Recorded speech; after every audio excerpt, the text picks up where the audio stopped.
What's up, you guys? Teller checking in for a quick little breakdown video. I'm on the road, but I want to get this video into you guys. You guys know the fight we're going to be talking about here, the long-awaited rematch of Michael Venom Page versus Douglas Lima. Without a doubt, two of the best welterweight fighters in the world. It's definitely deserving of being talked about. I've been hearing a little bit of buzz about this fight throughout the week, and I apologize for not getting a more in-depth full card prediction video out to you guys, but we got to talk about this main event fight here. Of course, the first time around, Douglas Lima basically soccer kicked Michael Venom Page's head off in spectacular fashion, handing Michael Venom Page his only loss, and by way again of devastating soccer kick finish there, man. So you got to wonder, how much is Douglas Lima in Michael Venom Page's head going into this fight? A lot has transpired since the time that they fought. They fought about I think it was sometime in 2019, a couple years back. Seems like it's been a long time ago, but hasn't been too long really. And since that fight, Douglas Lima has lost some fights, and Michael Venom Page went on a nice little winning streak. But let's look into the guys that Michael Venom Page has defeated. I can't even string off the names to you guys, really.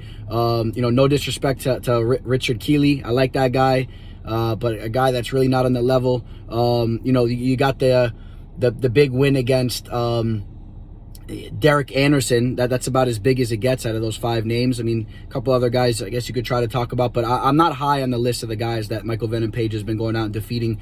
Meanwhile, Douglas Lima's battling with other guys that can be considered to be some of the best welterweight fighters in the world. You guys know how high I am on Yaroslav Amosov, bumping up in weight to fight Gegard Mousasi, battling with Rory McDonald.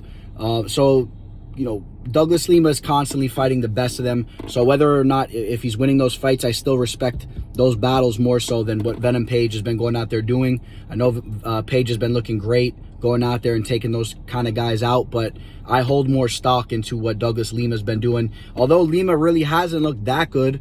He's looked a little slow in there at times, but again, against top-level talent, some X factors I want you guys to take into consideration. Douglas Lima, when he goes into fights where he's already fought the opponent, he always looks better in those rematches. Whether or not he's lost that fight, lost the prior fight, he comes in, he takes out a guy like Koreshkov, right? Loses the first time, the Koreshkov comes back, takes the next two fights. When he gets rematches, or the Rory McDonald fight, gets the rematch, gets the victory there. You don't necessarily have to lose a fight the first time to be just a better fighter in the rematch. You could win the first time and also even prepare and fight that opponent again in a better fashion in the rematch. And I think that's what Douglas Lima is about. I think that when he's in there with one guy and then he's in there again with him, I think he feels even more comfortable. And I edge Lima in that stance there. Lima's the younger fighter here. A lot of you guys probably don't realize that, but Lima is the younger fighter here. I know Lima has a lot more fights under his belt. Michael Venom Page, not as many fights, but Venom Page is actually over a year older than Lima. So take that into consideration too. You can't really talk about Lima being this old, washed up fighter because he's been losing some fights recently. I just don't agree with that narrative. Another factor too, man, Michael Venom Page is a guy that really goes out there and gets a lot of finishes. Douglas Lima is a guy that is not finished. You're not going to go out there and take Lima out that easily. Of course, Venom Page does have the potential to take anybody out. I mean, his striking's spectacular. But again, just keep in mind that Lima is a guy that's not easy to be taken out. The guy has a granite chin. He's extremely tough. So that's an X factor there as well. Another reason why I'm siding with Lima here. I love Lima's leg kicks. I think Lima, again, and going into this fight, going into the rematch, I think Lima's going to be the guy that's more technically sound. He sticks more to the basics with his striking. Well, Venom Page has that flamboyant, wild type of karate style. He's looking for those spectacular type of knockouts. And I'm going to go with the guy that's sticking with the fundamentals, the guy that's already won the first time around that they fought. I like that aspect as far as the mental game goes as they go in for the rematch here. And I'm siding with Douglas Lima. That's the pick here. And keep in mind, again, I think the Bellator card starts at 1:00 p.m. Eastern time zone.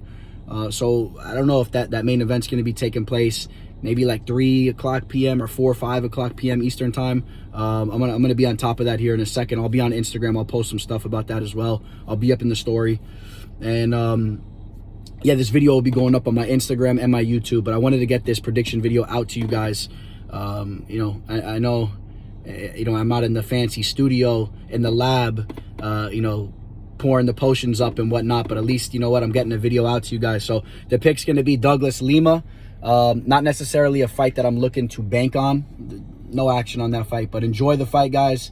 And you guys will be catching me throughout this entire weekend, as we got a nice UFC card taking place tomorrow as well. We got the weigh-ins taking place today. All right, guys, on that note, signing out. Teller. The MMA fortune teller. The teller.